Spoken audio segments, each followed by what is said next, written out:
right, and welcome to the Courtenay Turner podcast. I'm your host, Courtenay, and I'm super passionate about moving and thinking.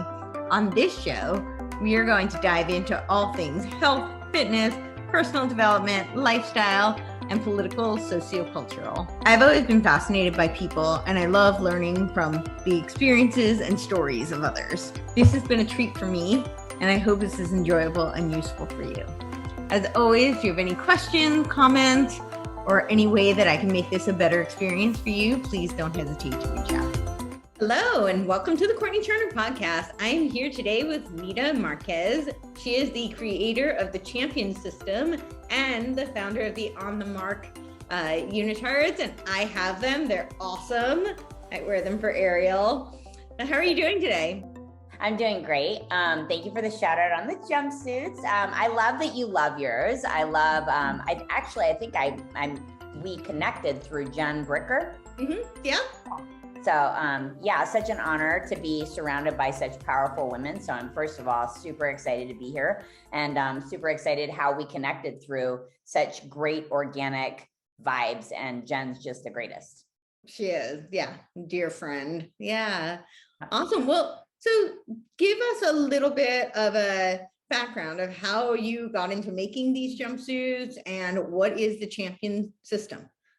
Okay. Well, the jumpsuits, first of all, I was an athlete for several years, and in the industry, I had sponsors. One of my sponsors was a clothing sponsor, and I used to always come up with my own designs because she would say, I don't have anything that fits you, because my build was just my stature.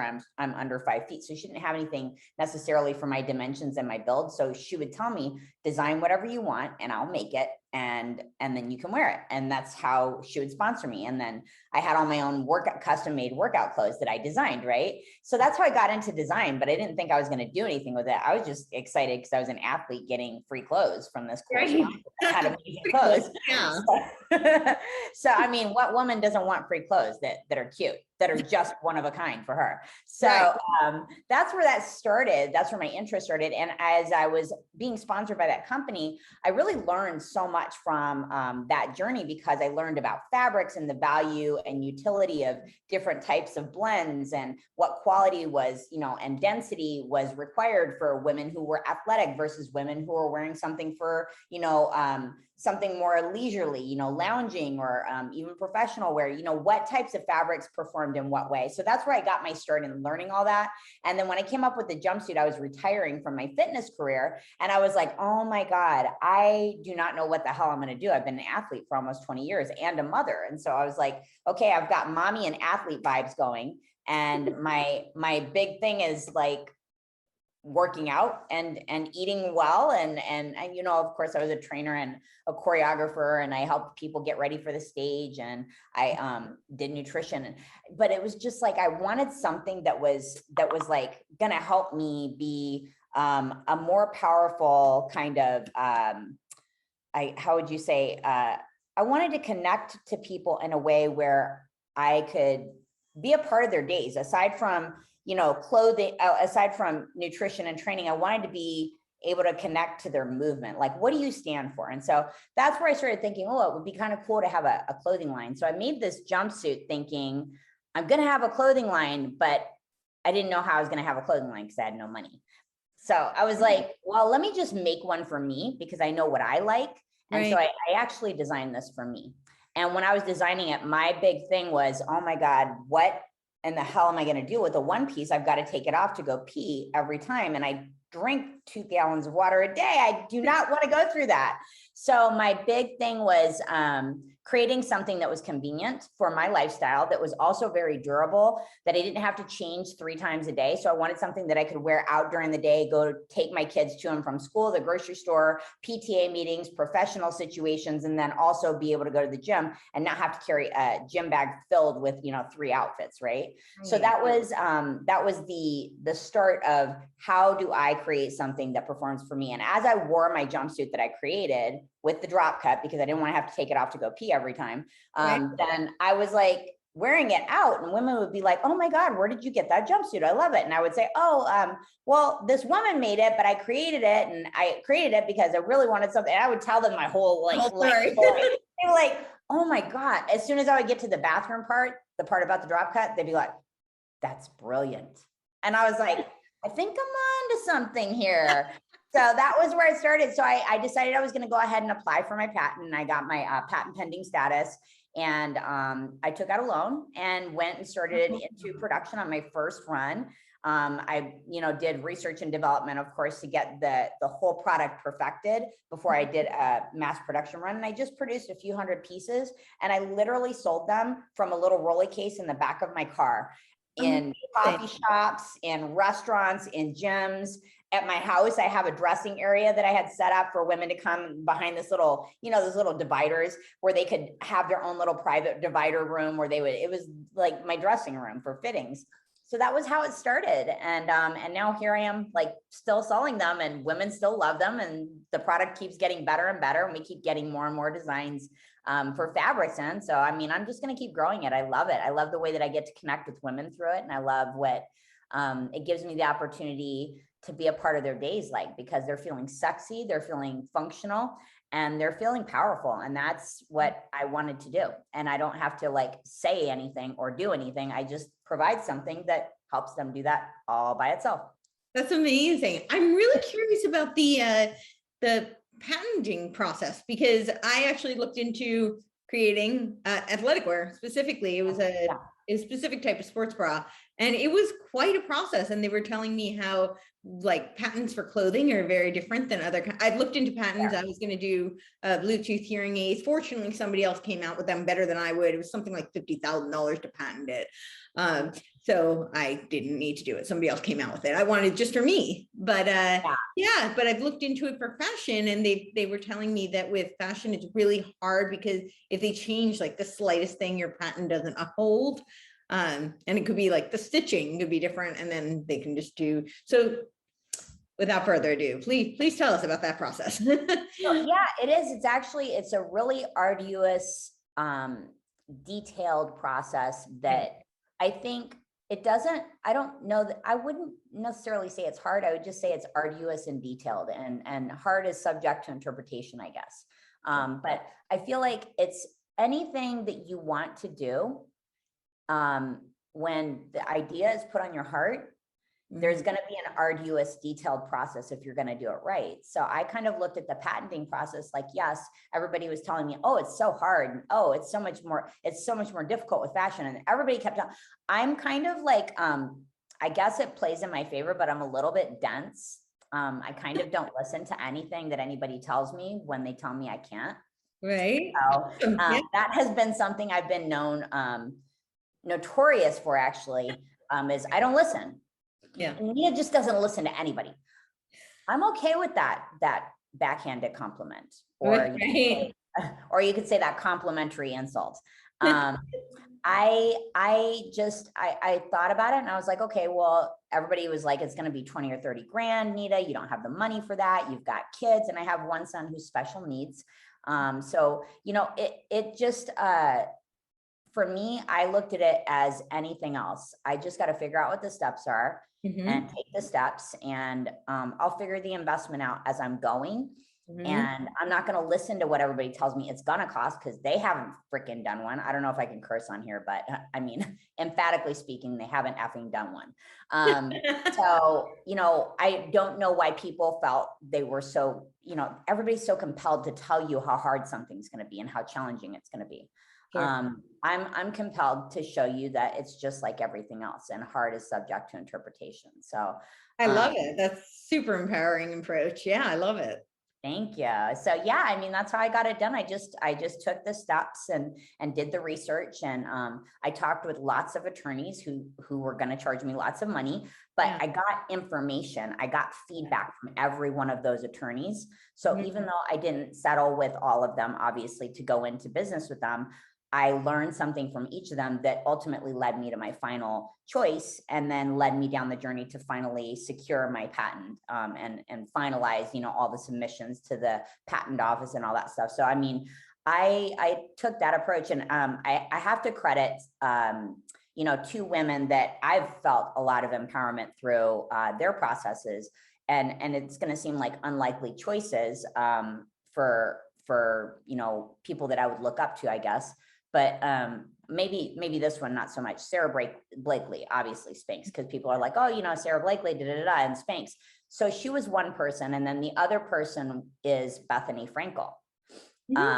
So those are in terms of businesswomen. Yeah. All-time inspirations, Maya Angelou, hands down. I mean, talk about taking tragedy and turning it into like triumph, inspiration, you know, something that people, you know, something epic and legendary and just eternal that people are going to grasp onto for their life process forever. That's Maya Angelou. But I look at Bethany and I just always admired her persistence and her whole, like, you know, she could be a bit much for some people, but personally, I look at her as kind of like, you know, people looked at Howard Stern and like, oh, he's so this, but like, he wasn't afraid to be himself in the face of all of those, you know, critics. He was a persona. I actually met him because his kids went to my sleepaway camp. And he was, you know, I obviously wasn't close to him, but like from what I could see, he was a great dad. He was actually kind of shy. It was definitely a persona that he crafted. Yeah. And I mean, I respect so much the going against the grain that he did in his career. And Bethany also, you know, she is not for everybody and she's really perfectly okay with that. She's like, we can part as friends. I'm okay with that. If you want to make me your enemy, that's your prerogative. Knock yourself out, but I'm going to move the hell on.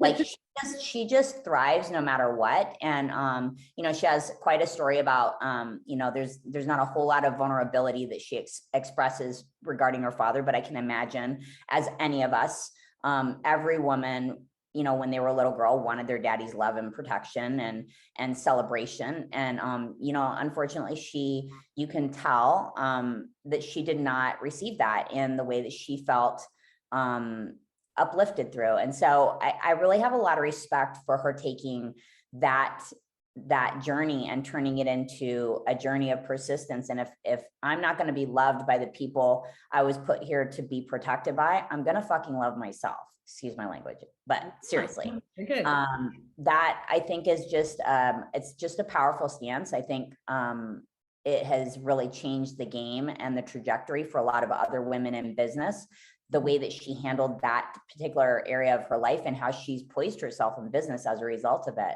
And then, of course, like I said, Sarah Blakely, you look at her and A, persistence, of course, B, innovation and fearlessness with her innovation, and C, what regarding your point about patents, she was like, I was not going to pay $5,000 to $15,000 for a patent. I was going to do my research and figure that shit out. And I was going to do it myself. And I got mine done for less than $1,000. She said that in an interview once. And I was like, okay, girl, I did not know now my new hero.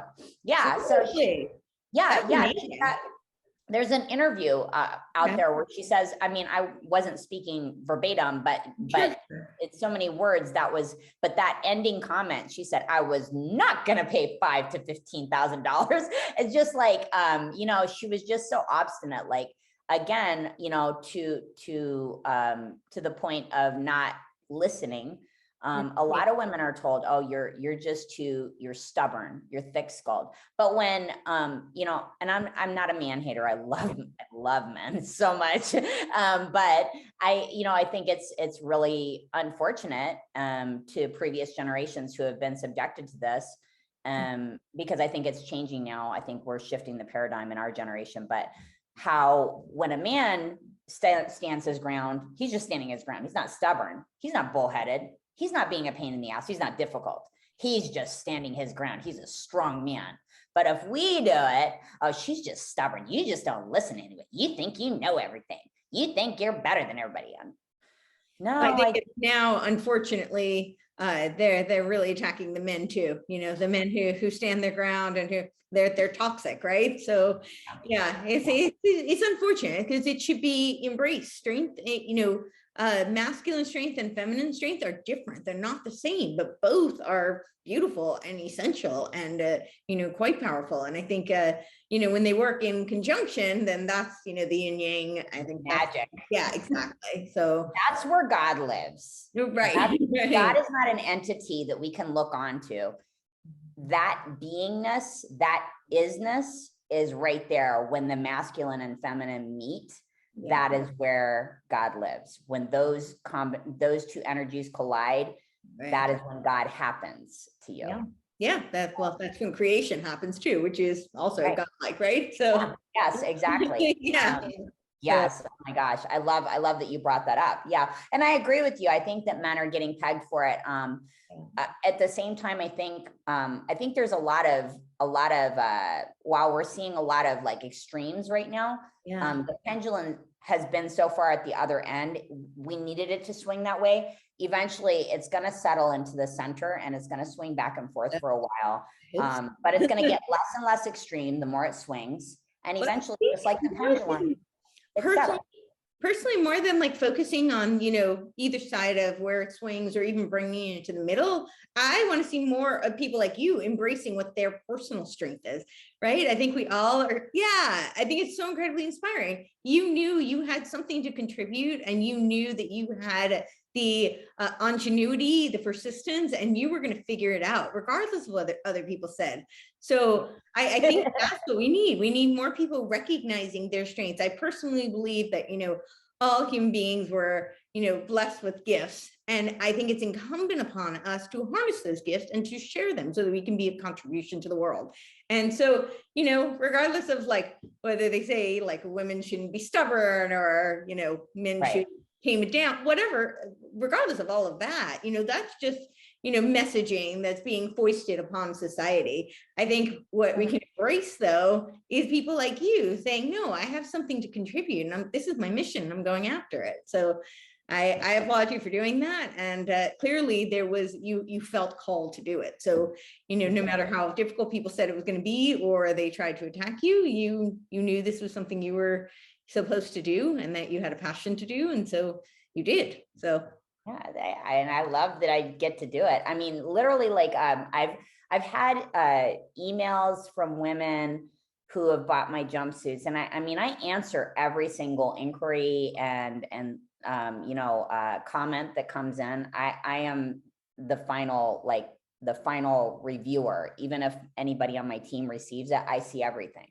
And I finalize how the response is going to be managed. And I had probably the most, I get a little choked up on this one, but probably the most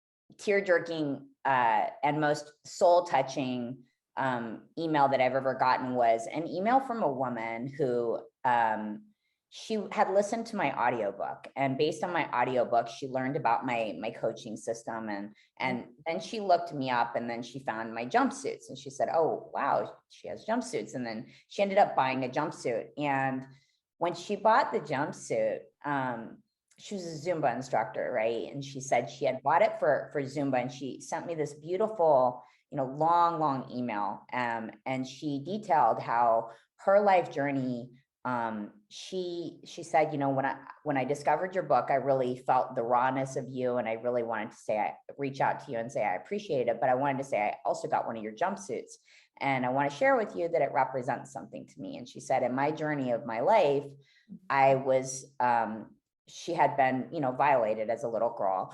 And she said, I went through my life thinking that there was something I had done to invite that. So I consequently spent years of my life shutting down so that I wouldn't invite that because I felt that I was at fault. And like I said, I get super teary-eyed when I talk about this, but it's the most memorable one that I've ever received. And she said, buying this jumpsuit is going to be a stretch for me. She said, because I've never revealed my body. She said, but I've gone through church programs. I've gone through group therapies. I've gone through different types of counseling, and she goes, everything. And she goes, and just hearing your story, she said, I really felt like I can see different possibilities, and buying this jumpsuit, I'm gonna feel sexy and not feel ashamed of that. And I'm not inviting anything. I'm taking my power back. And that was just like, oh my God, like this is the shit that I live for, literally, like with everything that I do. You know, when I was a trainer, when I was a nutritionist, I always had that sort of life coachy edge, as I was told by my clients, and opposing coach, you know, when I would, you know, help women get, you know, groom their movement for the stage and their presentation, you know, anything that I do, anything that any of us does, I think that's what really, that's the impenetrable language of the heart, is when you support another person and you feel that. You don't even have to hear their words. You feel that connection to them, that you have joined forces in their well-being. That's, like I said, that is, when that happens, that's where God lives. Yeah. That's the pinnacle essence of life. That's the true reason for this life experience. And when I think about my jumpsuits, I don't think about just a fashion line. And I don't even just think about a movement. I think about your movement as a woman, and that I get the opportunity to be a part of that. And that's so badass to me. I'm like, yes, that's what I'm living for. So thank you. Yeah, that's really amazing. And how incredible for you to have that opportunity to connect with someone and know the impact that your passion and your creativity has brought. So yeah. And also you sharing your story, the vulnerability of that. I know for me, like, it took me a really long time before I would share my story, you know, and I continue to do it because of responses like that, people saying how, you know, it helped them. So, you know, whether it inspired them or motivated them or somehow made them see things that they didn't see before, you know, that they felt there was possibility. So, well, yeah, your story is enthralling. I mean, just, it's enthralling just hearing, and like, it's just so drawing, like, to the soul. It's like, I want to hear more. How does this end up? You know, because you feel the determination and the craving you had to triumph. And it's like, literally with every turn of your story, like, I'm creeping around the corner looking for that. I'm like, where's the triumph? I feel her determination. Where's the victory? You know, it's like, you're just compelled by the hope, or the listeners are just compelled by the hope that you, in just being, you're being. It's not like you were like, you're telling people, you're peddling some story of hope. You're talking about your story, and people feel hope, and their own faith is filled up because they're listening to what you had hope and determination and triumph through. That's magic. That's the magic stuff. That's what I'm that's what I'm talking about. Thank you. Wow, I'm honored. I really appreciate that. Thank you. I do feel very like my soul wanted to be here. It fought really hard to be here. Yeah, and the triumph thing is it's interesting because my mom would always say, you know, I have a sister, and she would say, like, you know, as a kid, when I was trying to overcome a lot of these obstacles, they would tell her to incentivize me, you know, like give me a reward, a cookie or something, you know, and she said that I never wanted that. Like, the reward for me was in the accomplishment. I was always going after, you know, the proverbial ringing the bell. Like, for me, that was the reward. And I still feel that way. I'm always like, okay, like the next accomplishment, like that excites me. So yeah.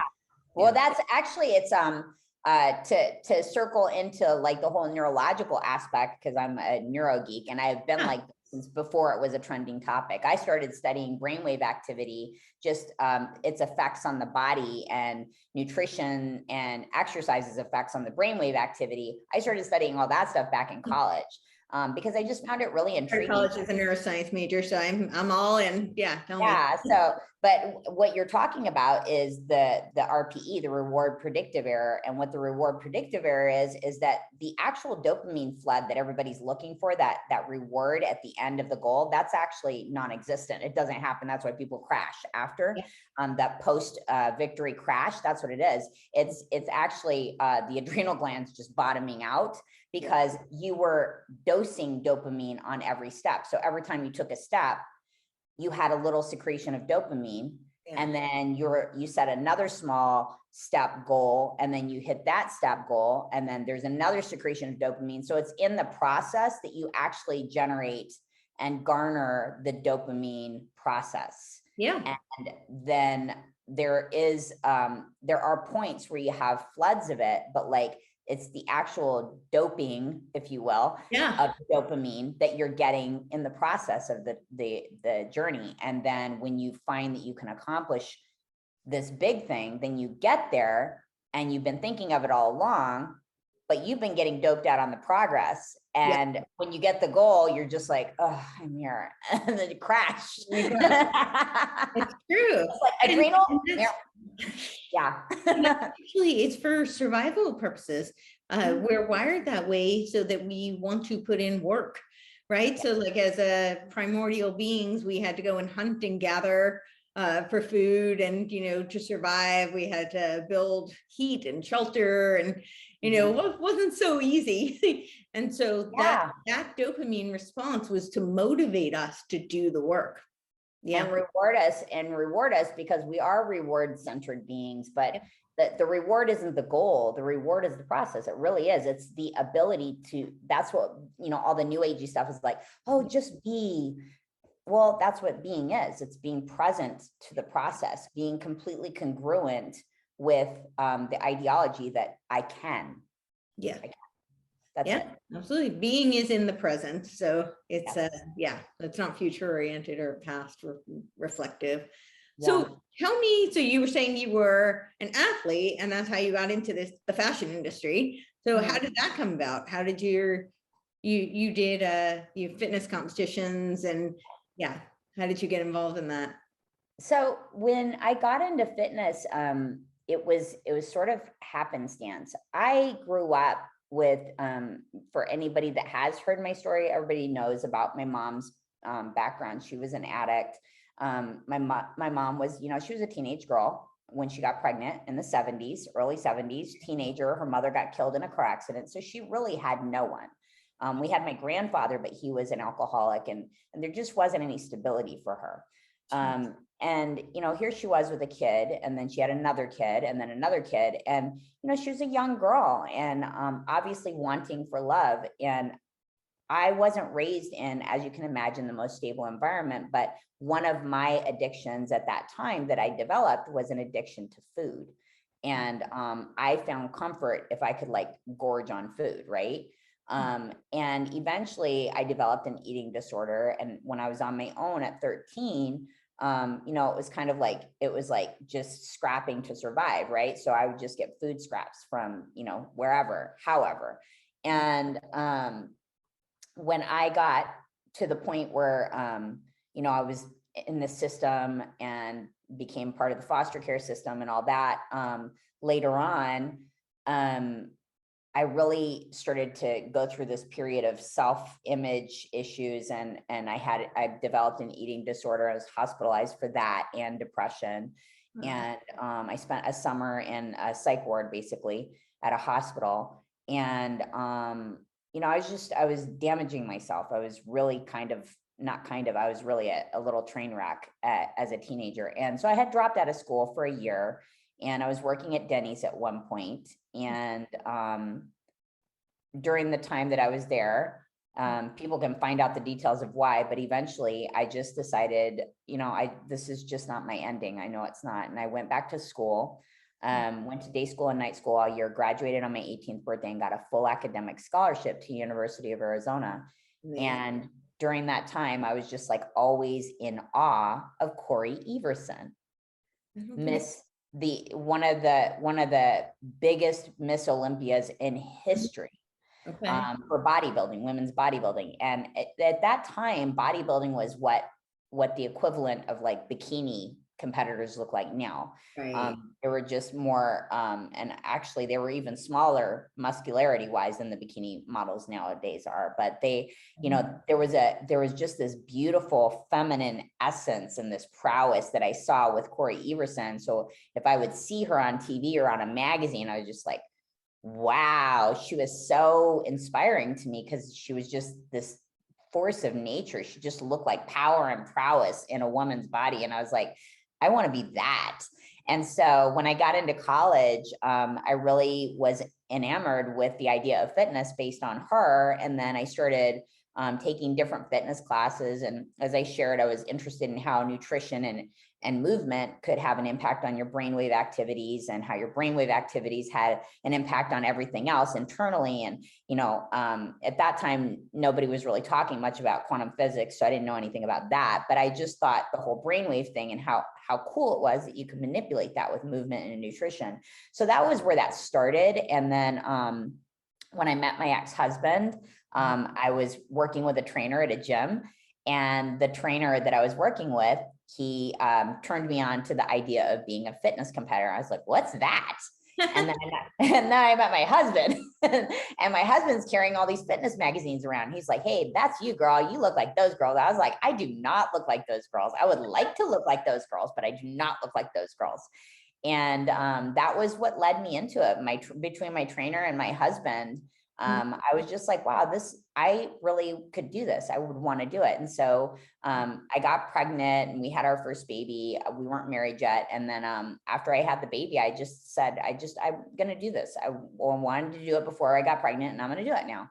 Right. And so that's what I did. And then I did my first competition. And I mean, I did it for almost 20 years after that. I loved it. I mean, I fell in love with the industry. I fell in love with the process.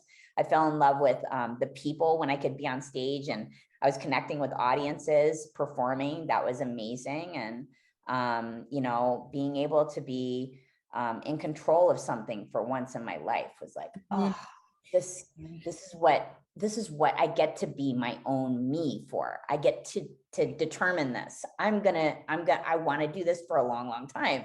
And so I did. And that's where it all started, was when I was, in college, I guess you could say. But I mean, I really think my affair with fitness began when I started seeing Corey Everson on TV. I do. And I was, I don't know, maybe 15 the first time I saw her. So. Wow, amazing. What would you say is the thing that surprised you the most about it? And what was the things you loved and hated the most? I think the thing that surprises me still about fitness is that a lot of people don't know. I'm not surprised at the industry. Right. It's a lot like Hollywood. There's a lot of different variables at play, and there's a lot of unspoken rules. And sometimes they're applicable, and sometimes you're dealing with good people and that are straight shooters, and those rules are not applicable. You will pay your dues no matter what. I think I was more surprised at how many people got into the business and didn't know what they were signing up for. I think that was more surprising to me than what the business was. Right. Yeah, because I was always like, once I started discovering like the rules, I was just like, there are some unspoken rules, but if you're dealing with people that are straight shooters and they're very ethical, which they do exist in that industry, just like in Hollywood, just like they do. Wait, no. Yeah, it's like there's good apples and bad apples, but I mean, I guess I was more surprised at the number of people who really complained about the industry, because I was kind of like, well, you didn't know when you put your name on that line, when you signed your name, you weren't clear on what you were signing up for. Really? Let me get this straight. Like, so I think I found it surprising that there were so many people that were unhappy because they were surprised at what was on the other side of that wall. And it's like, there's good apples and bad apples everywhere you go. Everywhere. And it's unfortunate. So, but like, if you're in this because it's for you, then do it for you. Then you can't be disappointed. But if you go into it with expectations for what other people you feel you're entitled to by other people, that's going to be, that's not going to be a happy ending. So, people will always just disappoint. Yeah, for sure. Yeah. So I think that was the most surprising thing in terms of like things that I wouldn't say I was disappointed by, but just like surprised by. Sure. On the good side, I think the most surprising thing for me was that I finally found a space in the world, in my life, where I felt like I think I might be a leader. I think I might have something that I have a command on, that I am good for this. I'm good for this world. This world is good for me. This is a marriage of sorts that I'm destined to be in. And I think that was the feel good surprise that I wasn't anticipating. I just wanted to go and compete. and then when I became a part of that world and really got to have the opportunity to pay my dues and go really far, and feel, you know, when I go to sleep at night, I have a clear conscience. That to me, I'm just like, anything you do with a clear conscience and you do it well, that's kind of kick ass. And it's surprising how rare that experience is for a lot of people's lives. So I feel really like that was the biggest blessing and surprise of it, you know? Amazing. Well, before you go on to the next one, I want to comment on that because I think it's so interesting. You know, I mean, I was in the fitness industry for a bit as well, and I trained people and coached. And the thing that I always found, so this is why I started the show, What is Movement? You know, exploring ways that people heal emotionally, mentally, physically, and spiritually. But one of the things that always really, I just thought was so beautiful was a lot of people get into fitness for, I hesitate to use this word, but in a sense, superficial reasons, whether it's, you know, the, you know, aesthetics or the glamour or like reaching a specific goal, you know, it is somewhat superficial. And I don't mean that to be derogatory or pejorative. It's just, you know, it is a surface kind of reason, but I find that people just, what they get out of it is so deep. You know, people always end up learning so much about themselves. And I think they're always surprised at it's hard, you know, like, you know, if you take something really simple, like somebody who's never worked out in their life, doing a push-up is not going to be easy. You know, it's like you're doing a pull-up, whatever it is, you know, but that first time, if you have never trained, you know, it doesn't just come, you know, you have to do the work. And I think people are really surprised at how much work it is, but they find that's really gratifying and rewarding. They learn so much about themselves. So yes, I agree. What you're saying. Yeah. Yeah, it goes exactly with what I'm saying. Yeah, because that's what I found. I was like, oh wow.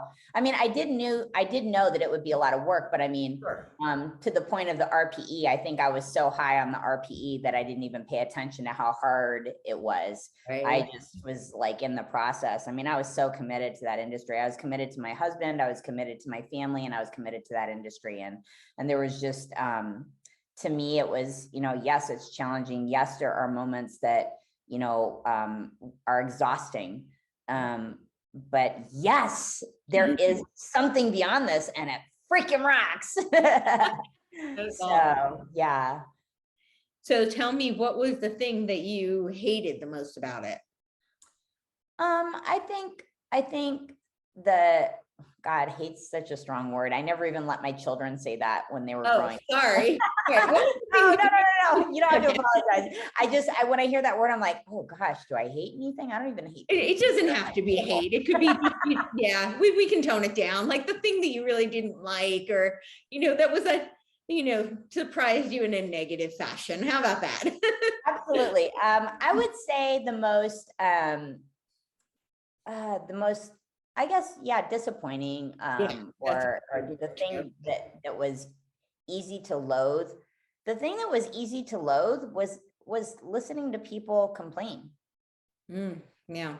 I really loved my opportunities in that industry. Was I happy with every ending? Of course not. Everybody wants the trophy that's going to win. Right. But I looked always beyond that moment when I would feel disappointed about something. And I always was looking at the upside. I was like, I went out there and freaking owned that stage. I don't care who's taking the trophy home. This audience is going to remember me.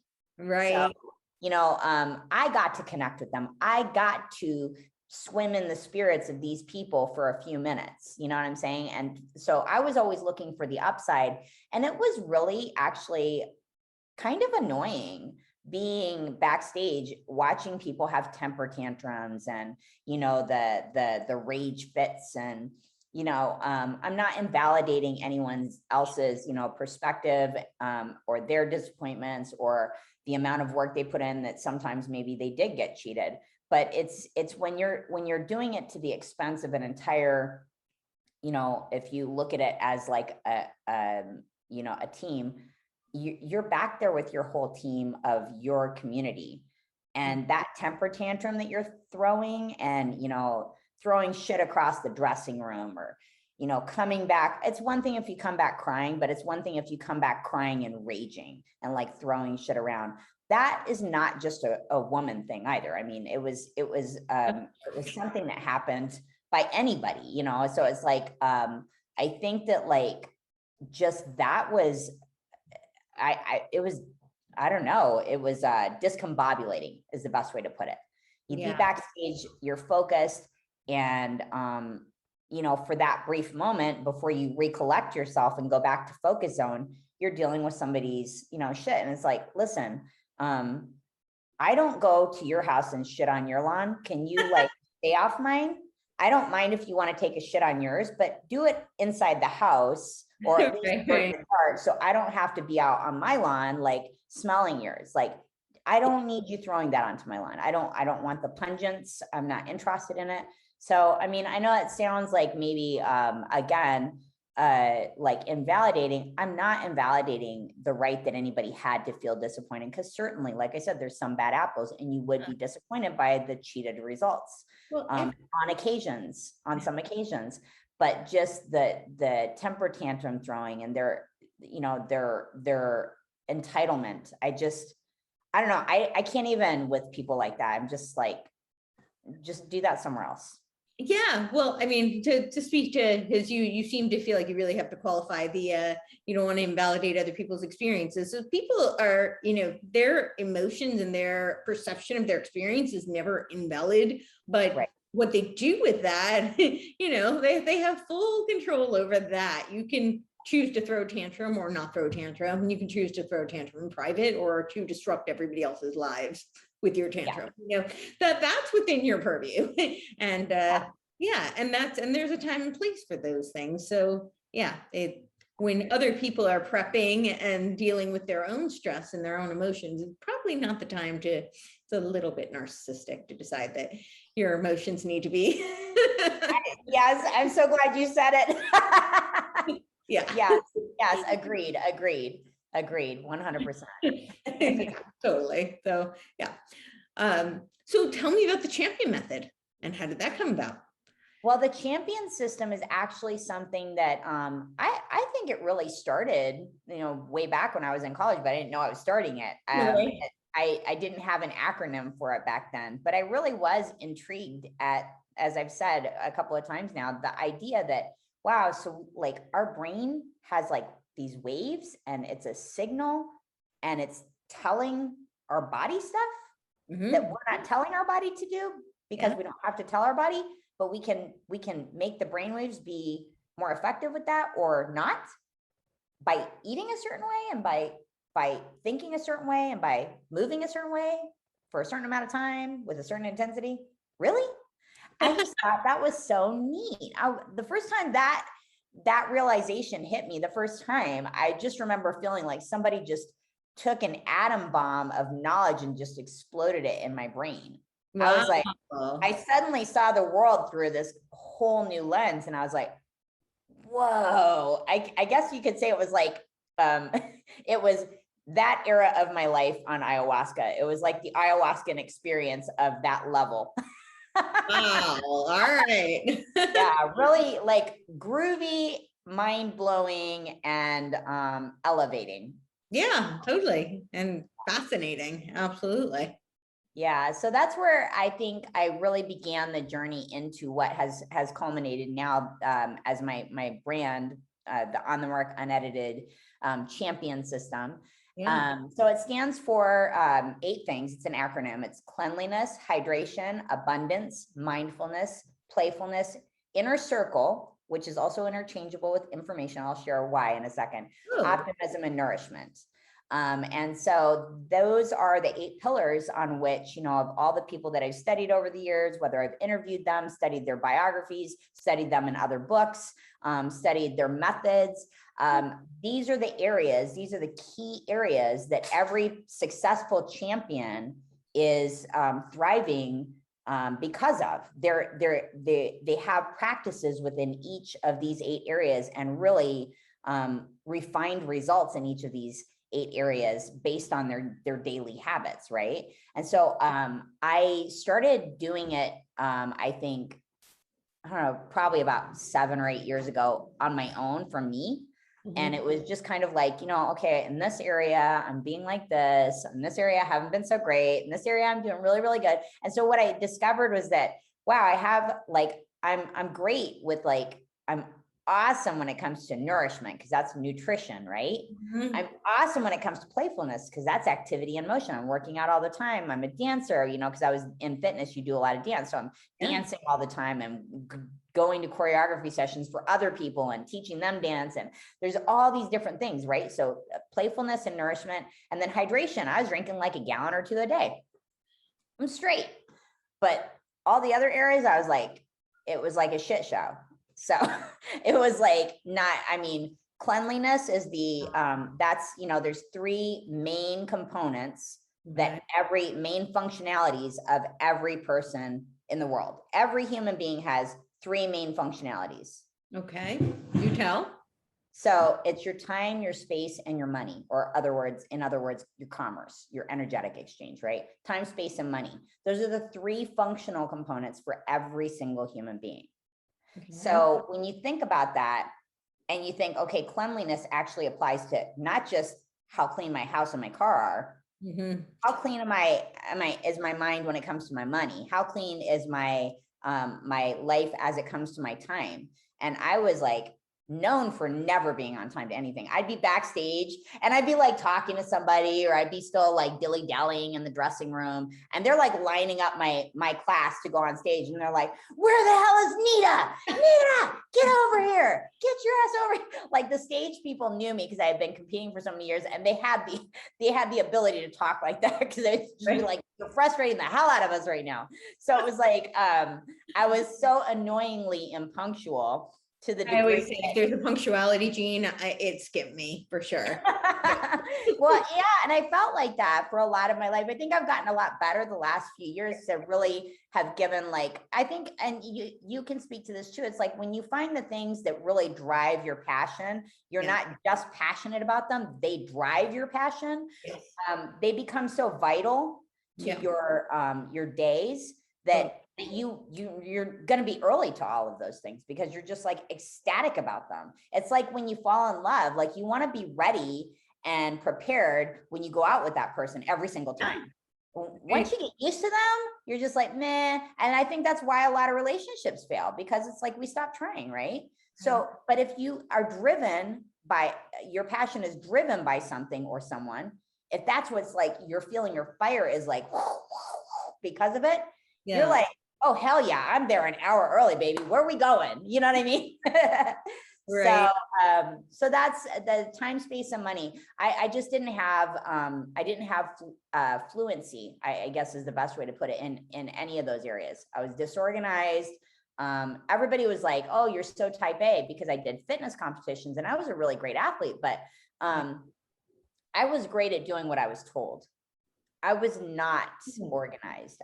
If I didn't have a team organizing things for me, and a trainer and nutritionist leading me, and a track coach telling me what to do, and a gymnastics coach forcing me to do certain exercises, and a choreographer pinpointing and picking at my dance ability and my lines, it wasn't happening, because it's not that I didn't have the discipline. It's just, I think in life, what we overlook is that discipline is it's a flowing thing. So you might be disciplined, but you're not disciplined here. I wasn't disciplined in those areas, but I was disciplined in doing what the hell I was told.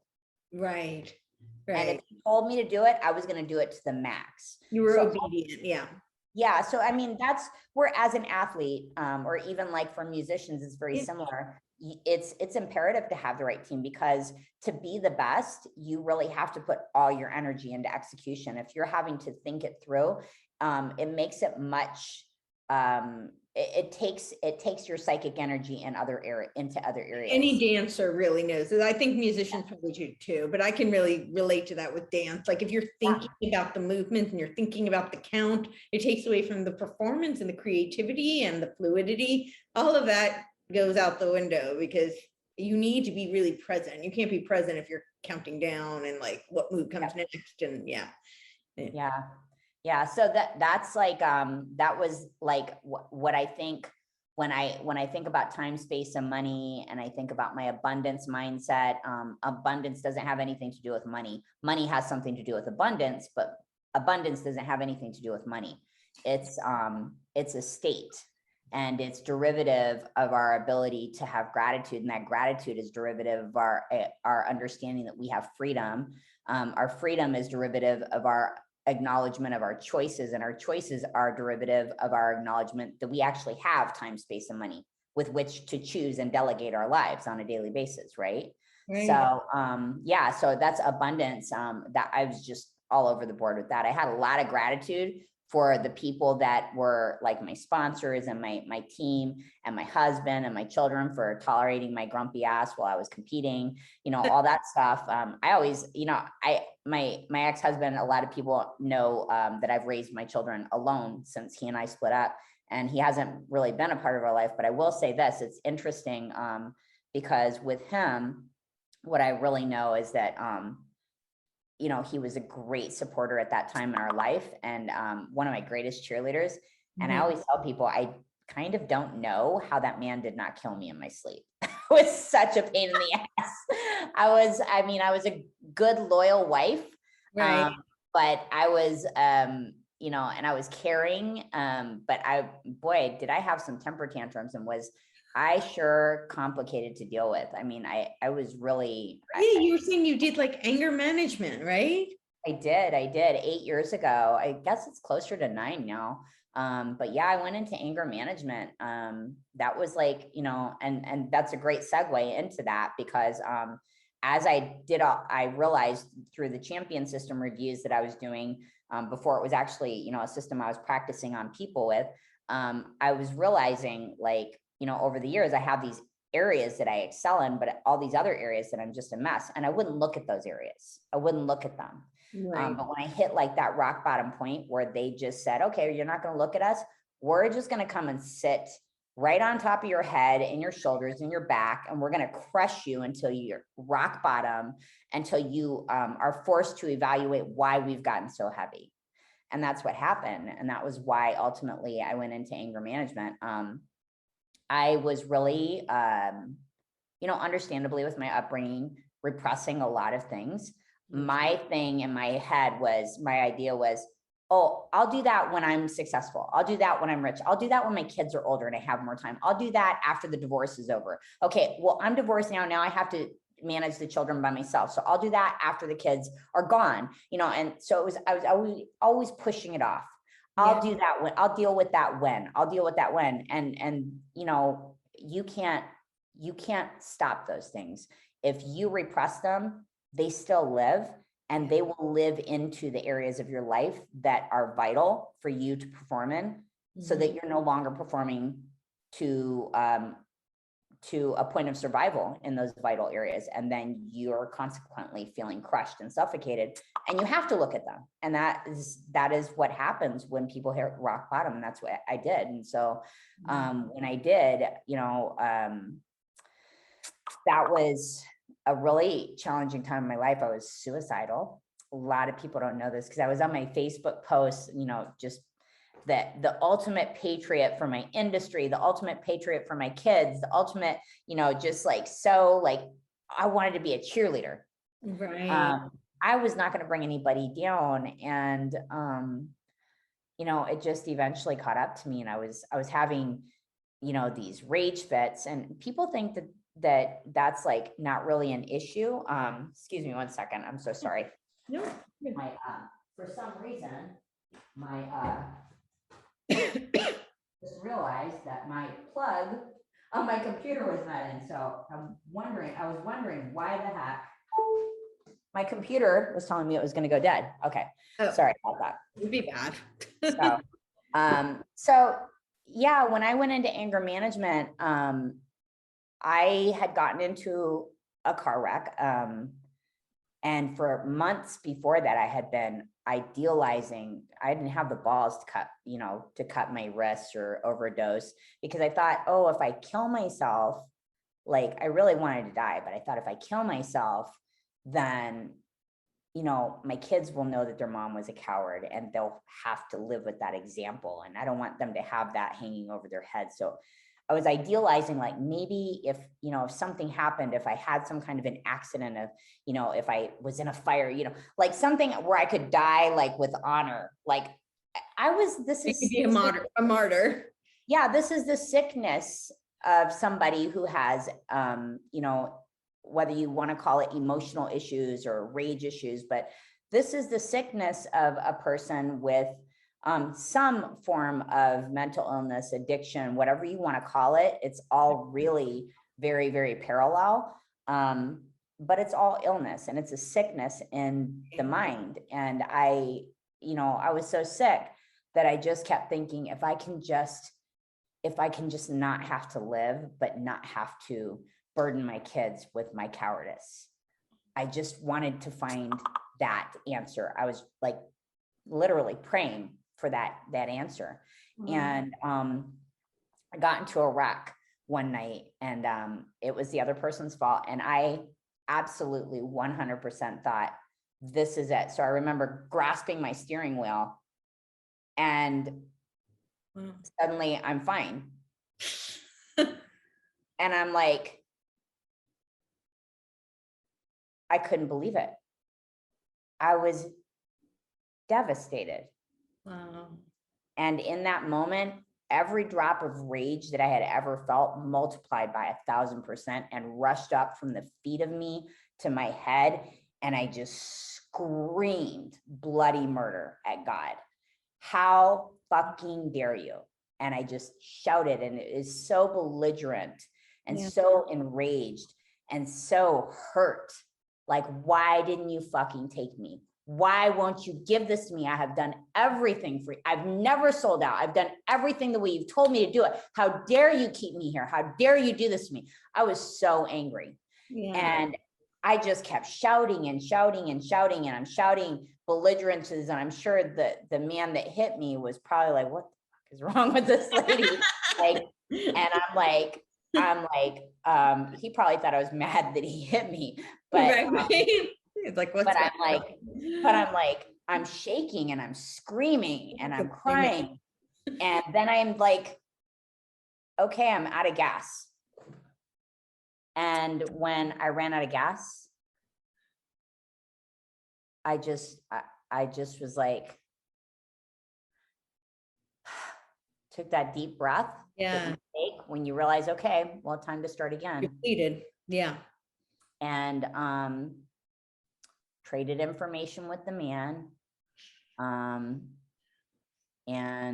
went on the whole process of the wreck, and proceeded with that. And I don't know, something shifted in me. I think that finally getting that rage out and coming face to face, like I was shouting at God in the face, finally having that moment and being able to unleash all that just frustration and anger.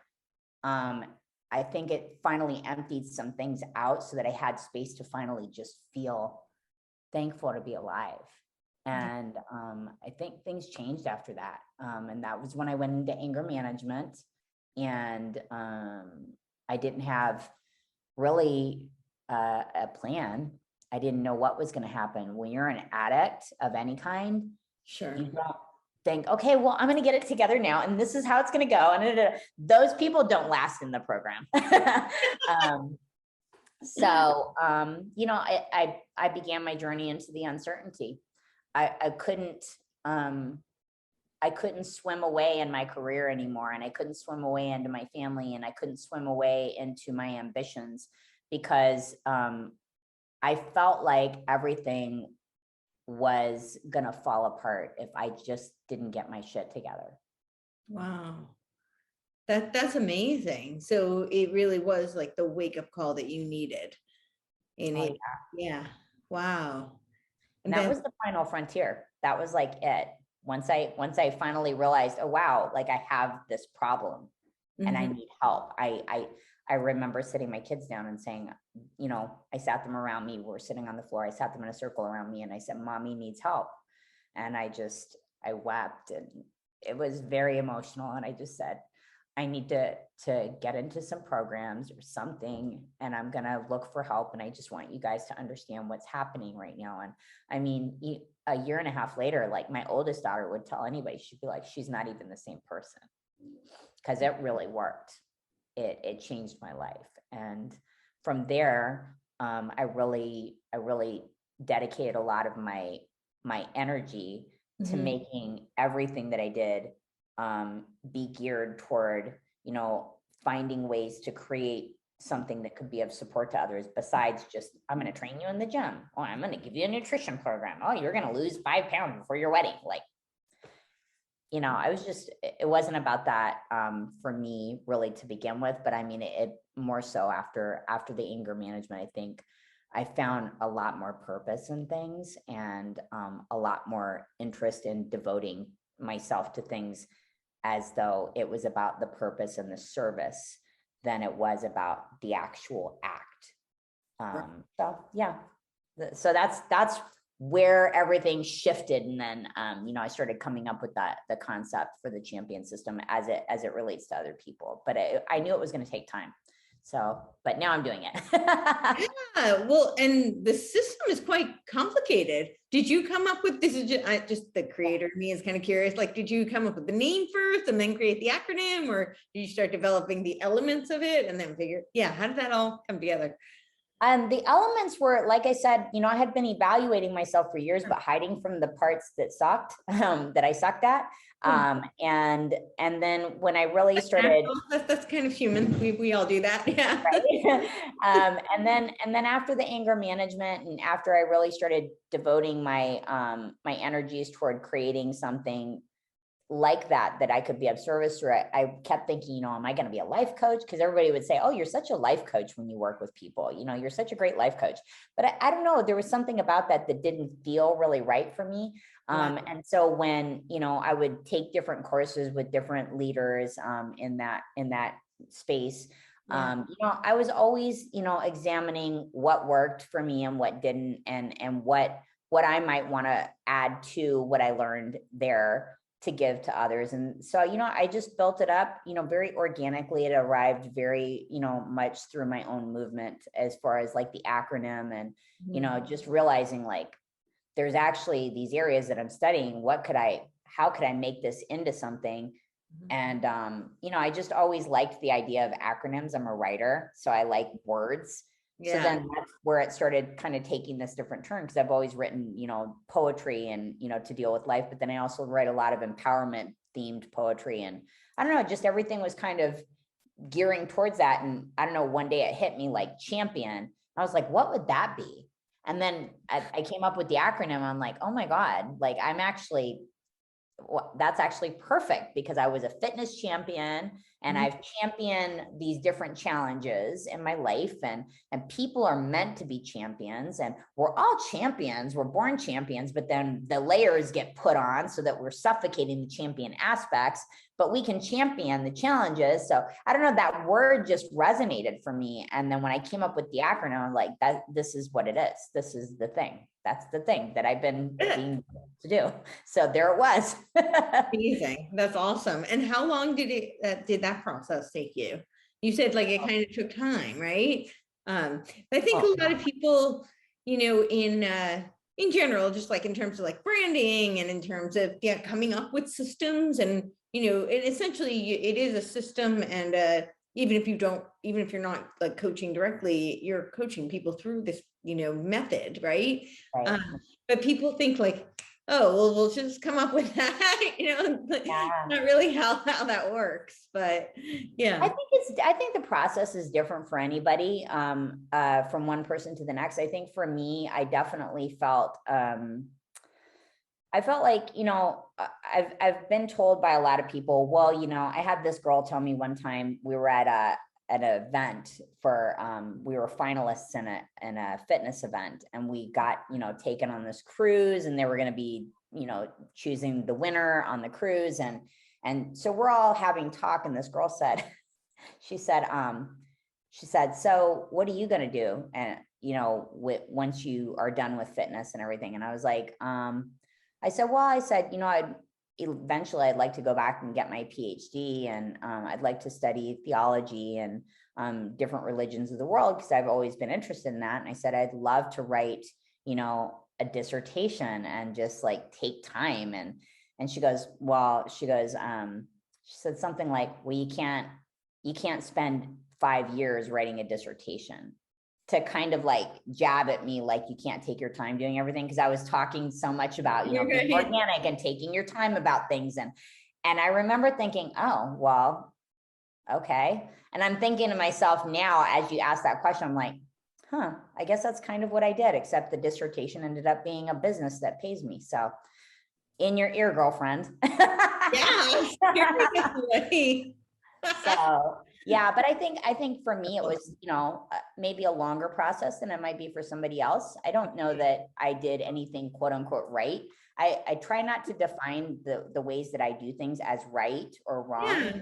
But I more, think I was more asking for people to hear your process, because I think people, the two things that I feel like you can usually guarantee is that things will take longer and cost more than people expect them to, That's true. Yeah. Right. I think we live, especially today, we live in such an instant gratification society. Everybody wants it like now, yesterday, like last year, Yes. So, I mean, this is just really simply like, I'm just really astounded at like the scarcity of people who actually can read anymore, and it's not because they haven't been taught or they're illiterate, it's they don't have the attention span. Like if you say to them, just sit down and like to read a whole book, I mean, people will listen to books, but they're doing 20 things at once. And I think that's, but there's so many, we live in an instant gratification society, but that's like one example of really how it has changed people's capacity to do very, relatively simple things. So yeah. But I was more asking in terms of like sharing your process. So because it's a creative process can't be forced, right? That's true. And that's exactly it. That's exactly what it is like, I never was like, okay, I have to do this thing now. It was just like, I'm going to fuel my energies in this direction.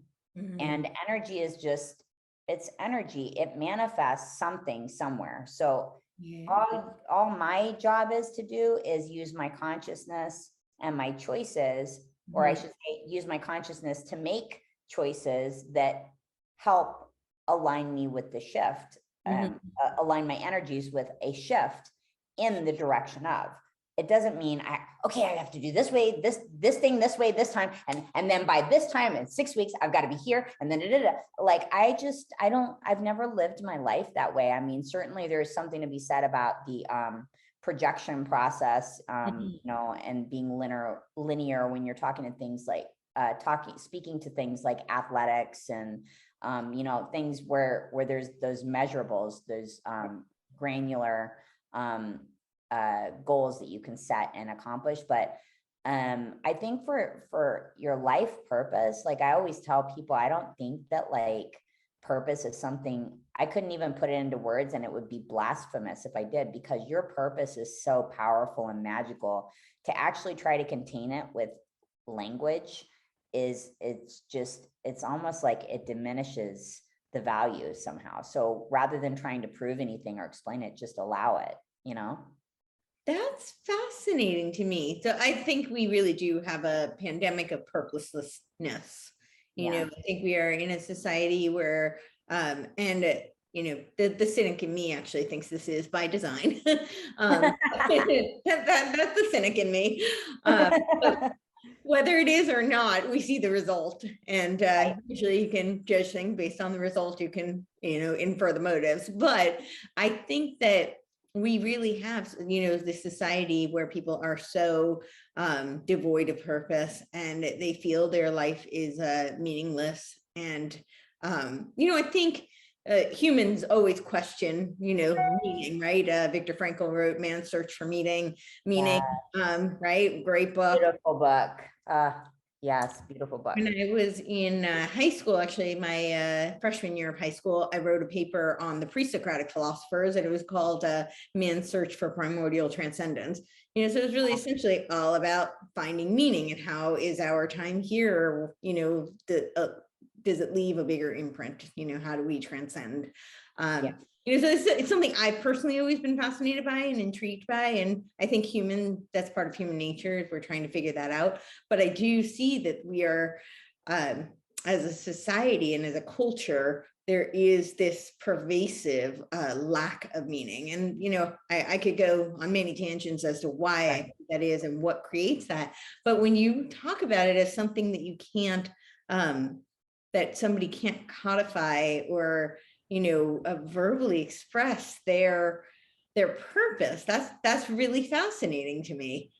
I think, well, I personally, and I'd like to hear your thoughts on this. Like, I personally think meaning, like purpose and meaning, are not exactly the same. And I think that purpose is something that people do choose. They choose their purpose. Now, that's not to say, depending on your worldview, like in the Bible, it says you were born for a time such as this. So, it could be ordained, but regardless, we have free will. And so we have to choose it. Even if it chooses us, we still have to choose it. Agreed. Right.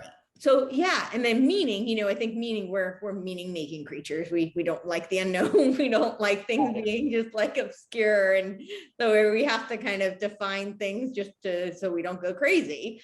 But that's not quite the same. So I'm curious, when you say, because there is that element of you as you just said, we have to choose it, even if it chooses us. But yet you don't think that we can verbalize it, or yeah. So can you elaborate on that? I mean, people they can verbalize it. It just, the language could never, there's no language on earth or in the universe that could actually contain it. It's just not containable.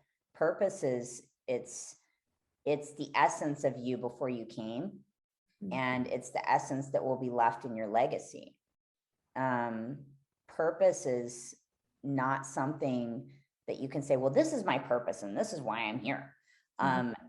That, to me, it diminishes the value and the impact of what that thing is, because that thing is so much bigger than what you might have just explained what that thing is. Like, like some people say, well, my purpose was to teach children.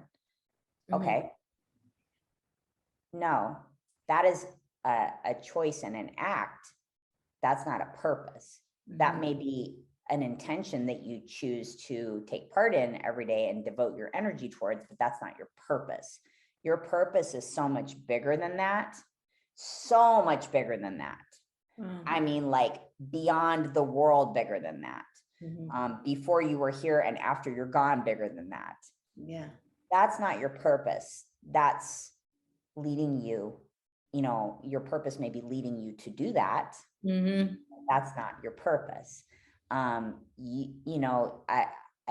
feel like with, stories like my mother, who actually, by the way, she was an addict for many years, and she did 2 penitentiary terms. She got all her felonies expunged and retired with retirement, and then went out of retirement 3 weeks later and went back to school. And now she works with animals and animal hospitals. So she's like a total, she just celebrated, she'll celebrate 21 years of being clean off crack and heroin this year.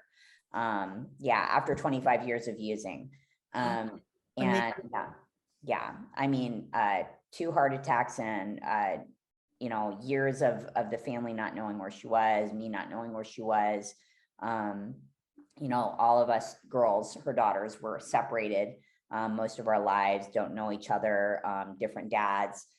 Her story doesn't look like it would end up somebody who's a voting contributor to society. Felons can't even vote. She got her felonies expunged so she could have that right now. Wow. She owns a home, which is more than 90% of America, probably. Yeah. Yeah. She owns it almost outright. Wow. Amazing. She owns her car. She does not pay a car payment. I mean, she's accomplished so much, and she went back to school and talk about redemption. She's a redemption story. That's amazing. Yeah. And when you think about that, like, I love that you said that. Thank you. Cause I will tell her that you shared that. I'll have her watch this. But she, I look at her and I'm like, how could you ever look at that woman's life and say, well, this is her purpose? what's her purpose? You can't look at that whole life that has become a monument to triumph and say, oh, well, this was her purpose. She did this, and that was her purpose. No, her purpose led her through those things, but she is living purpose. She's living it. You can't speak it out of what it is. That's like saying, well, I can put your life in a bottle.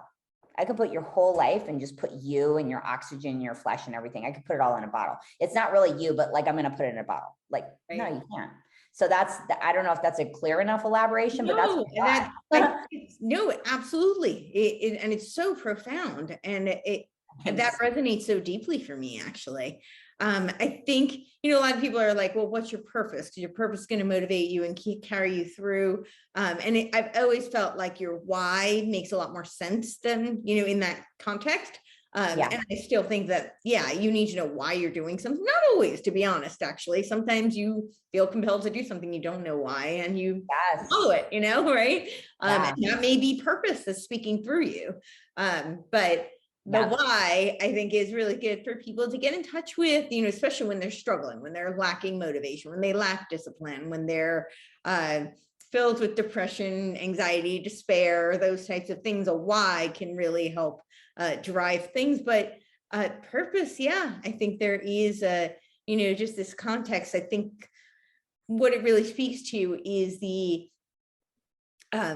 again, going back to like human beings and having meaning in your life, because I think we're meaning making creatures, and we want to crystallize it. We want to be able to pinpoint, like that dot. And the reality is there's so much beyond the scope of what we know, and our purpose and our existence even is really so much, it's so beyond us, but that doesn't mean that we're insignificant. I think that's that's the duality that people have a hard time reconciling, just because it's so grand does not mean that it's insignificant. And I always think of it like an ecosystem. And that's why I say we all have our gifts and our talents, and it's incumbent upon us to harness them so that we can contribute. Because if everybody used their gifts and their talents and they shared them, like, we would have so much abundance everywhere. Yes, agreed. Well, it's funny too. I like that you said the thing you said about purpose might have led me to do that, but I didn't have to have a reason. That is exactly what I think. When we contain purpose into a phraseology or, a set of, paragraphs, even, some long-winded expression, I just don't think it could contain it, because then you have to get all that whenever you're trying to just be like, very, what's the word I'm looking for? When you're trying to be very present to the moment, you have to gather all that to be present. It's like, no, you just be present. That's the purpose. So as you're in purpose, you might, for instance, as somebody's in purpose, they may be led to just get off. They might just have an inclination, no reason why whatsoever, no why attached, no purpose attached. They just get off the freeway. I don't know, something just was burning in my stomach that I needed to get off the freeway. And on that exit, I normally stay on the freeway. They get off, and then, turns out, and we hear stories like this all the time, like in the kind of world that you and I like to study in.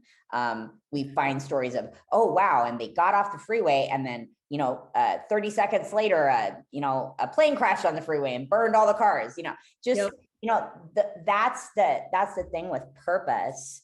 It's like when you're on purpose and you're not trying to exact it, you're just being, you're present.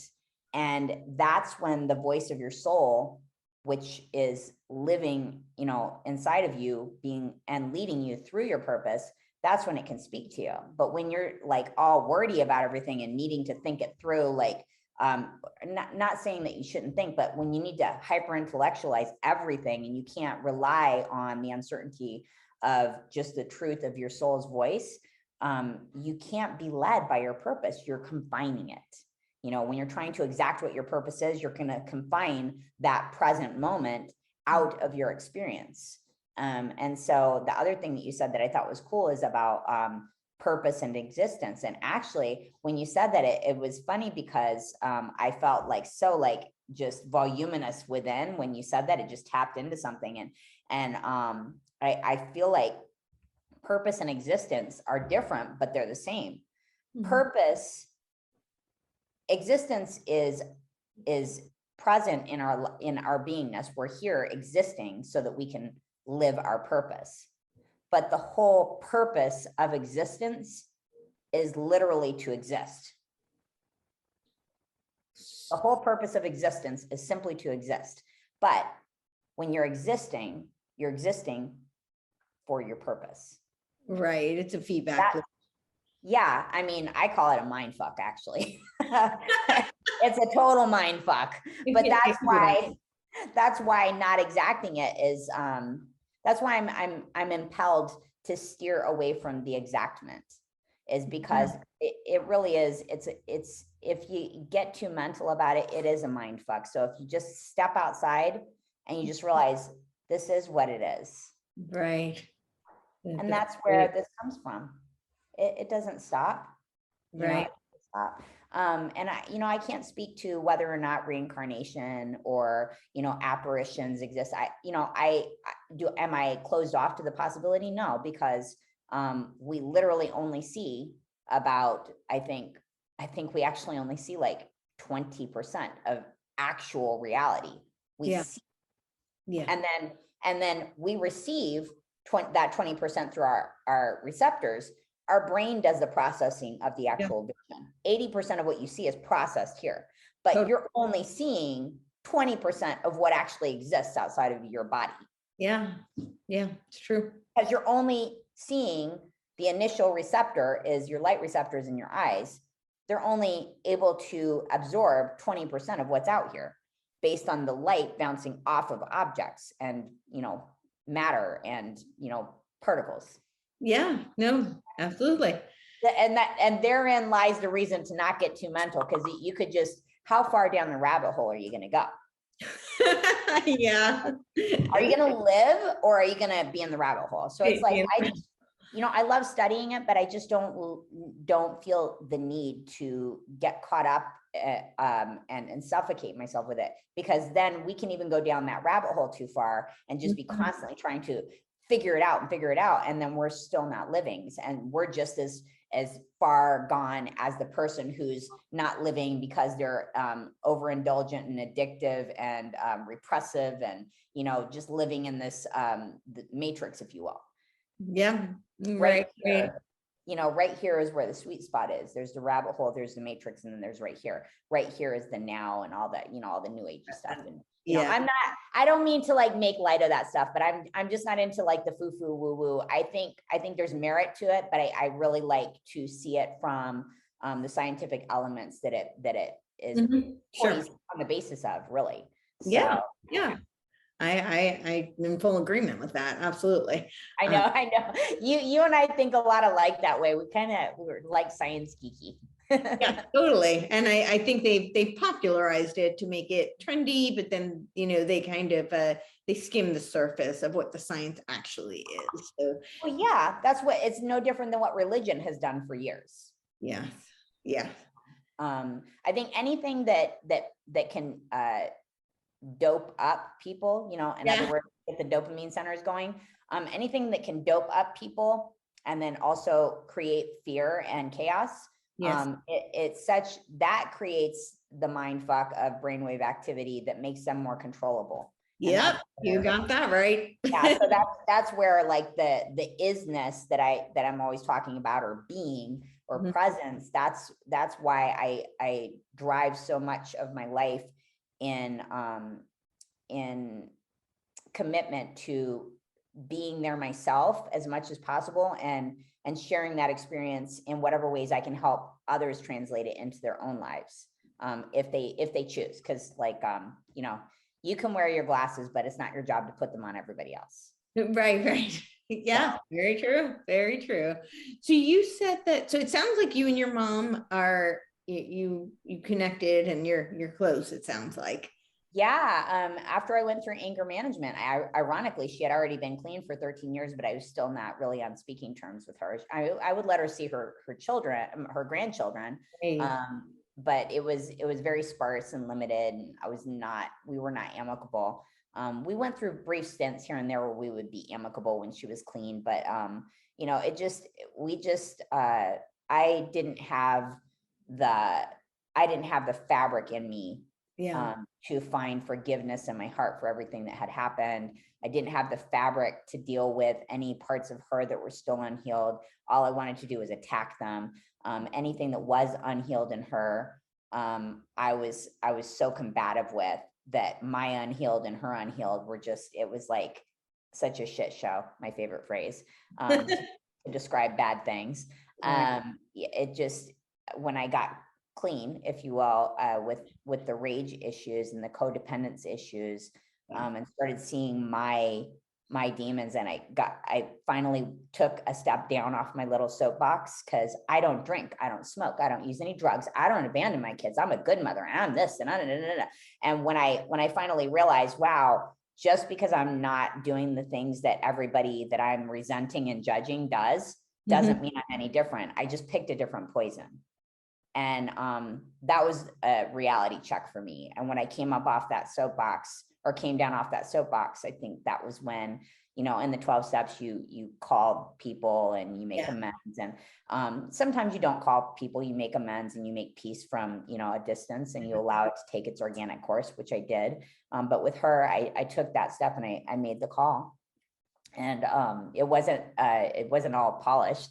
I wasn't by any stretch like, okay, this is how it's going to go, and I'm going to talk to her, and we're going to live happily ever after. It's so not like that. But it was beautiful. It's been a beautiful process, and we revel in each other's wisdom all the time. She celebrates me and the things that she thinks are just so cool that I say, and I celebrate her because I think she's like, because she has a tattoo on her breast from when she was in prison, and the joke with prison tattoos is like they're always really shitty. So she has this shitty tattoo on her cleavage, and I'm saying that to say, like, if you can get a picture of this little tiny woman who's like really hardworking, she's got grit, she's really tough, but then at the same time, and she's got this little titty tattoo. But then she's like this fairy. She's like this little fairy of like, when I was a membership director at Equinox, Equinox is very, posh, right? And so I bring my mom there, and all these women, these rich housewives that work out there that were my, that I concierge, that were my clients. I'm introducing my mom to everybody. And my mom is that person. She's like a little ghetto fairy. Like, she could go into any room and it doesn't matter that she's like, you can tell she's not like trying to like be that, right, just her, right? But like all these women that you would think they would be pretentious or whatever, they're like falling in love with my mom. They're like, and every time I would see them, how's your mom doing? Oh my God, how's your mom? Tell your mom I said hi. I just really enjoyed meeting her so much. And like, she just charms the socks off everybody. She's just such a sweet, just wide open light spirit. And I just think she's so lovable, and she's great with animals, and people love to talk with her about all her. She knows so much about them medically. And she just has a very special soul. And to answer your question, I know that was super long-winded, but we get along so well, and I love celebrating her. I think the world of her. She's like magic. I'm very fortunate that she's my mother. I really feel blessed by our journey. Aw. So you said your siblings were separated. Do you speak to any of them? We see each other more through social media. There's not a whole lot of activity. I think we're all dealing with our different paces and styles of dealing with our own, unhealed parts, or demons, if you want to call it that, at our own rates. Everybody's got, this is not a race. Everybody's moving at their own rate. It's not a competition. It's not about me being better or them being better. It's about, we're just allowing each other to live our lives. And, I think that at the heart of it all, we genuinely support and love each other and want each other to thrive. And I think we're just, celebrating and supporting each other from where we're at. Right. Yeah. No, that's awesome. And then how many kids do you have? I have 3. Yeah. My daughters are 24 and 21, and my son is 18 or just turned 19. Awesome. So what do you, I guess my question is like I mean, your story is so incredibly inspiring. I'm curious how they, and it more than just the story though, to me, it's your spirit, it's your determination, and it's your approach to life. It's very evident that you have a sense of gratitude and a sense of joy. And what I get is that there is a sense of wonder, which, wonder is like it's like kids have like a sense of wonder, right?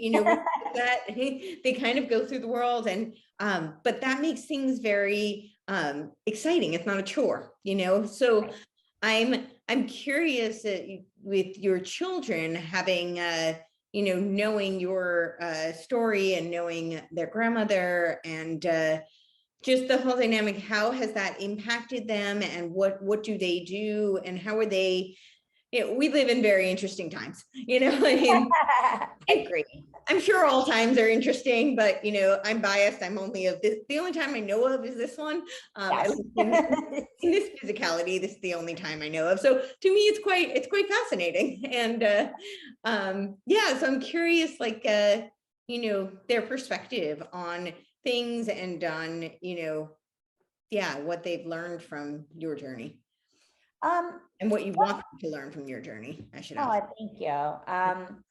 I'd say, they're all, first of all, they're 3 beautiful, wonderful, very strong human beings.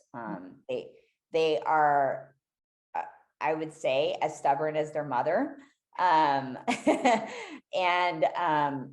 stubborn, it's a personal, stubborn is a personal choice. That the depths to which you will allow yourself to be stubborn, or the strength with which you employ it, and also in which circumstances you choose to employ it. And maybe sometimes you don't choose. Sometimes you might be unconscious in that choice because you're young and you're in wonder and curious, and so you don't really know yet where the application is necessary and where it's not. So that all said, I would say, they're definitely a lot like me. Their father and I don't have, like I said, when he divorced me, he divorced all of us, but I have great respect for their father, despite, that I always want people to be accountable, especially parents, for their misgivings with their children. But I'm not the judge and the jury of anyone's life, and that would include his. I look at him like that family member you might see at the holidays, and you just like, but it's just what it is, right? I have great respect for what his stance for in who they are as people is. He hasn't really been a part of their life, but I think that his genetic contribution, honestly, he's remarkably intelligent. He has a very high IQ, and I think they've all been very blessed to. My son actually died 3 times and was revived, and they told me he might not even make it, let alone if he did, he was not going to match the mental capacity of his peers ever. And he tested into the intellectually gifted program when he was in 3rd grade with LAUSD. Wow. And why did he die? He was born with a rare disorder that 1 in every 10,000 babies is born with, and the mothers are typically diabetic. It's called hyperinsulinemia, but his case was so extreme that the doctor said that it would be a case 1 in every 10 million would be born with his condition at that extreme. And he had 2 organs removed when he was born, his pancreas and his gallbladder. He went under the knife twice by the time he was 11 days old. It was, that was a really definitely a hard time, but I believe so avidly in the power of prayer, faith. Whether you indoctrinate it with religion or not, prayer works. Yeah. And I sat next to his bassinet. I slept in a rocking chair, a wooden, those little hovering rocking chairs. I slept in one of those for the first 2 months of his life next to his bassinet in the neonatal intensive care unit, the NICU. And it was hard. And I had Bible verses all around his bassinet. I had the 23rd Psalm. I had written it down. I always did verses for my kids and phrases, and I would write them on index cards and put them in their cribs and their bassinets. And when I was pregnant, I would always read those Bible verses to them. And his was the 23rd Psalm. And so it was taped to his bassinet, and I had pictures of his sisters and his father and myself all taped to his bassinet in the NICU. And I just kept telling the doctors, no, you're wrong. I just know that you are more educated than me, but I know that my faith, I don't want to sound like I'm doting or I'm being ignorant, because I'm not a doting mother. I'm just being honest. Like, I just know that my faith is stronger than what these books are telling you to tell me. And I'm just not going to subscribe to it. And they thought I was, out of my mind. And, they think, oh yeah, it's a mother in denial. I mean, who wouldn't want to be? But I didn't feel that I was in denial. I felt that I was standing on faith, and I was absolutely right. And so I can say to all those doctors, I kind of feel now like, not self-righteous, but I feel like, faith trumps equations any day of the week. So I'm just not, if my gut and my heart and my soul are telling me something and your formula is telling me something else, I'm going to follow my gut. I'm going to follow my heart. And my soul is going to trump your formula. And I was right. Yeah, you definitely were. And I think mothers do have an intuition. I mean, they're sometimes people are in denial, and we, of course, we always want the best, for anyone we love, and certainly mothers for their children. But I think there is also an intuition. I know my mom, they told her the best she could hope was to find a nice institution for me to spend my life. And it doesn't, and my mom is pretty, she can be stubborn as well, but I don't feel, I'd have to ask her. I don't want to put words in her mouth, but I don't think it was that. I think she really knew, she's like, no, that she's going to be okay. So I think she knew, and she knew that she knew, and that's all she needed to know. She didn't need to explain anything. You don't need to. And I don't know that she knew the details either, I can't speak for her. I'll probably ask her now, but I wouldn't want to put words in her mouth. But I think, regardless of what the details, and that's what I'm hearing from you, is that regardless of what the nuances and the specifics were going to be, you knew he was going to be okay.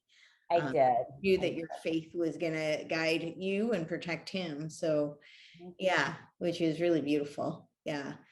Were you always religious, or is that something that came from the program? Or I'm curious. I actually was never, I don't even think that I was religious even at that time, but I just, even then, when I did go to church with my ex-husband, we used to go to church, which is so funny because nothing about how we met to how we divorced is at all vindicated by the church. But it's funny with faith. I think my mom just, when I was a little girl, she just wanted to get me out of her hair. So she'd put me on the Sunday school bus to go to Bible study on Sundays. And so I would go to church, and, underprivileged kids, churches are, really, I think I give a lot of accolades to the churches that really do that kind of outreach. And so I was very fortunate as a little girl during those times that there were churches and people in those churches who really adored me and my sister, one of my sisters that was still with my mom at that time. I didn't know really what was right or wrong. I think I was just doing what I was taught in those situations. I think as I've gotten older, and even when my husband and I went to church, I was always that person at the church that was willing. And I actually had a leader at the church, a woman leader, pull me aside one day and said, I really respect you. She said, I know that you a lot of people, she's basically saying people give you a lot of shit because you speak your mind, she said, and she referred to, I think she referred to Saul, who became Paul in the Bible. She said, it's not always the popular choice to speak out and speak the truth. She said, but Saul was willing to do that based on his convictions. And then later, he killed all those Christians. Then later he was speaking and prophesying for Christ. Right. And then he was just as vocal about his commitment to Christ as he was to delivering people away from Christ by killing them. So, she said, it's not always the popular choice. And she said, it does raise a lot of hairs. She said, I really respect that you do that. She said, you're very unafraid. And she said, I think that's a great quality. And her name was Anne. I'll never forget her. She was a really sweet woman. And she said that, and I was that person. And then after my divorce, because of all the gossip that happened in the church as a result of what I was going through in my marriage, I think at that point, just seeing the snakes on their bellies slithering around, the gossip. I just thought, this is not for me. This is not, I didn't sign up for this. I didn't even sign up for this for religion. I signed up for this with my husband to be a part of a community that I thought was going to uplift us. And I feel like you're all suffocating me with the gossip and, backbiting, and even the people that were talking to me, talking down to me, and, that I was wrong for following through on this divorce. And then I was seeing people during my divorce, and I'm sorry. I'm so sorry. I don't know that you pay my rent in the house that I'm in my bed having sex in my own room. And I'm not really sure who made you judge and jury, but leave me alone. So I think I just quietly left, and I kept in touch with maybe 3 people from the church. And other than that, I just never went back to that indoctrination sort of setting. I did go to some different, agape fellowship here in California. I've gone to New Thought churches. I've gone to some non-denominational Christian churches just for services here and there. But as far as my fellowshipping, I think I find my fellowship and my contributions and, all the things that we go to church for. I think I've found those in the way that I align myself with life now and with people, based on what feels like it's right for my soul, and what my soul is gaining in giving to those situations as well. Right. But yeah, I never had nobody was like, hey, this is how you should be. I just was doing that because, my mom wanted to get me out of her hair. That was where it all started. Well, it had an impact on you, and clearly had an impact on your son. So yeah. Yeah, for sure. Yeah, absolutely. And then as far as to finish that whole thing off, I even got on him to say that he's just so remarkably intelligent. I mean, my son's just got this out of this world IQ, and then he's just he's like the kid that's talented at everything he does. The downside to that is he does everything, and then he's like, okay, I did this, I'm good at it, I'm gonna move on. So it's a little difficult being that mom, because it's like you want them to go the distance in something, especially me, because I'm all about do it and do it to the tilt, and do it to the fullest. I have to let them move at their rate, right, on their direction of their choice based on their cognizance, and trust that I raised them with enough cognizance to go off the beating path to their betterment, and to get back on it to their betterment based on their own instincts. And if I haven't taught them that, then I can take ownership of that, or maybe my poor examples, I can take ownership of that, because I definitely had some examples that I would not set, knowing what I know now. But I do trust in my faith, and I trust in their beautiful, vibrant souls, that they're all going to pursue the lives that they're intended to, based on whatever their purpose is. And I can't make that about me. But they're all going in their own journeys, in their own directions, on their own paces, or at their own paces. And so I'm just, obviously, every parent is well, I raised them so they could have all this. And you think as a parent, I raised them to have all this to do it with it the way I want them to do with it. You think that they're going to do with it what you want them to do with it, but they do what they want with it. So, but they're beautiful human beings. My oldest daughter, she graduated on the dean's list at UC Irvine, which is when she graduated, top 7 school in the United States. So, you know, that's Ivy League status. And given that she did all of that by her own hands, her own work, you know, she's remarkably intelligent. She has a great work ethic, and I would love to take credit for all the awesomeness that she is, but I cannot. That is all her. And then my other daughter, she's in the music industry, and she's a really devoted songwriter and singer. And, you know, they all have different talents, and I raised them around a lot of tools and training situations to give their gifts an opportunity to thrive. But at the end of the day, they have to do what they're going to do with it. And so I just, as a mom, I would love to just tell you they're doing this, this, and this, and because I want it to be my way, but I don't have that luxury. I just don't. But I have the luxury of knowing that they're amazing humans, and they're really good people. And that's really what you want. You want to go to your grave knowing that you raised good humans if you have kids. Yeah, of course. Yeah, I think that's I'm sure that's what every parent wants, for sure. Are they familiar with like your champion method? And they are so my younger daughter, she'll like look at some of my stuff for me, because she works for me part-time sometimes. She'll do like personal assistant work for me. So, you know, I might have her do some editing stuff, or I might have her review things and give me some critiques, and then, you know, maybe send it back and forth between her and other people.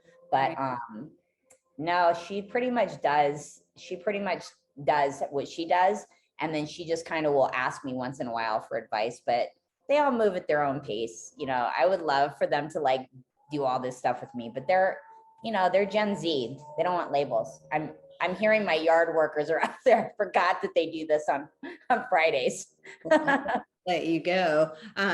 Yeah. I the one last question I have is that what is your hope and vision for your champion method, for your On the Mark jumpsuits, and moving forward? I think that I want all of them, you know, because we just finished editing the online system for the champion system, so that I have, you know,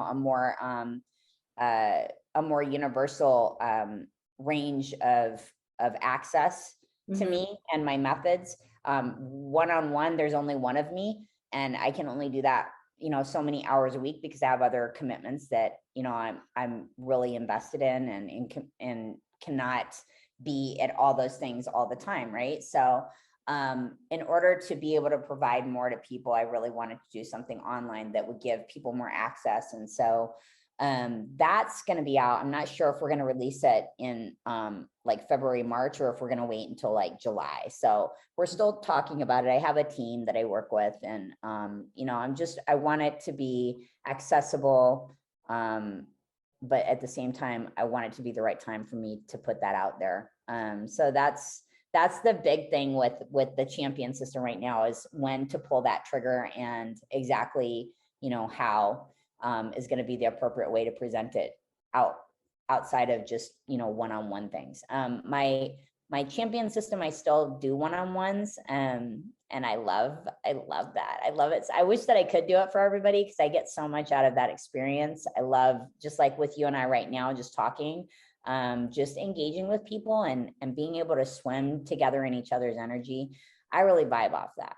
Yeah, for sure. Yeah, I love it. Like even right now, just I'm looking at the camera, but every time I look down at you, I just see you like beaming all this light, and I'm like that's the stuff I live for. Like I live to be present to that experience of like, I just felt that energy. Like I choose the things that I choose because I like the energy that they give off, right? And so I choose to engage with people whose energy like I really just love flowing and vibing with, and like this is the stuff right here. This is that stuff. It absolutely is. Right? No, it's awesome.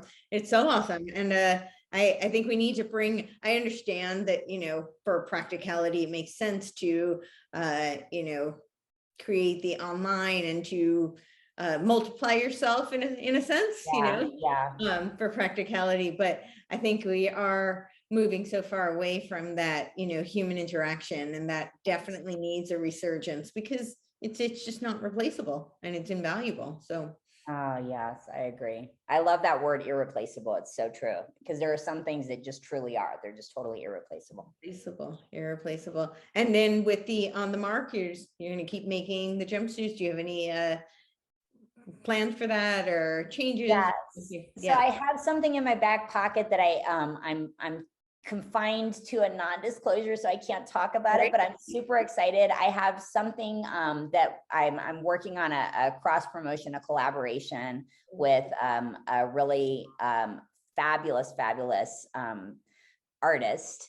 And we have something in the works that I think might be out like as soon as this summer as well. So that's hence the me kind of sitting back for just a bit with my team on the online system, because I feel like, it's not the Nita show. It's about, what's the appropriate way to share with people with each thing that I share. Mm-hmm. And I just think that things, everything that we create, it's just like giving birth to a new baby, and there's a gestation period that's needed. And during that gestation, it goes through its organic processes in order to have a powerful and authentic birthing, right?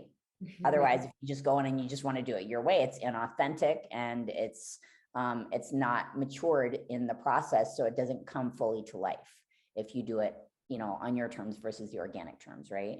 Yeah. So yeah, that's why I'm kind of sitting back with the other thing, because there's some different things, different plates that I'm spinning, and I want to maintain the truth behind the brand On the Mark. Everything is about really empowering others and just getting to vibe on that. Right. So if that's at the center of everything we do, then we really have to wait and measure with the heart in order to make sure that it comes through the on its right terms. Right. Yeah, so I'm excited. I'm excited for you, and I can't wait to find out about the collaboration. So we'll tell everybody where they can find you, and I will post the links. And yeah. Okay. So I guess the best way to find me would be, I'm mostly active of all my social media. I'm active on all of it, but mostly active on Instagram and Facebook. Mm-hmm. So I'm facebook.com/fitnita or Instagram.com/fitnita with the handle fitnita on Instagram. And then you could also hit me up for the champion system at nitamarquez.com.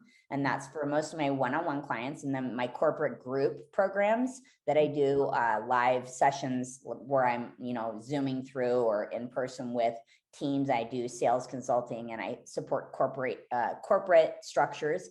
That's On the Mark with a Q.com. And then On the Mark jumpsuit is the jumpsuit line. And I'm actually wearing one right now, of course, because I have like 53 of them, I think now, 53. Wow. I make all the samples for me and I test them before I go to production. So wow, awesome. Yes. So I've like literally made so many that didn't go to production. I still have them all. So but yeah, the On the Mark jumpsuit, we're always running sales. So I always encourage people to just sign up for the newsletter so that you can have first dibs on the sales and know when they're going to be coming up. If you want to buy gifts for people, they make great gifts. I have a lot of male clients who actually buy them for their girlfriends and their sisters and their moms and their aunts, and that's pretty cool. But yeah, so that's pretty much it. On the Mark jumpsuit, On the Mark, nitamarquez.com, and then my Facebook and my Instagram.